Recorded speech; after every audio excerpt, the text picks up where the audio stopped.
Hello বন্ধুরা, good afternoon. আজ মঙ্গলবার, উপবাস আছে। এর জন্য লুচি, বুটের ডাল, পটলের সবজি বানিয়েছি। তোমাদের সবারই দুপুরে খাওয়া দাওয়া হয়ে গেছে? কার কার খাওয়া হয়নি জানাবে। আমি এখন খাচ্ছি।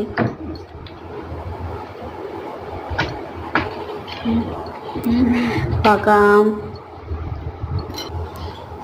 এই দেখো কত গাছের আম আমাদের বাড়ির।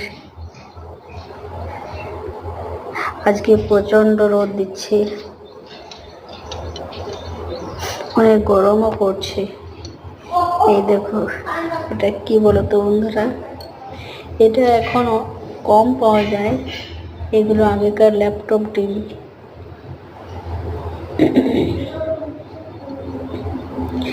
এটা আমার ছেলে খেলা করে এটা নিয়ে।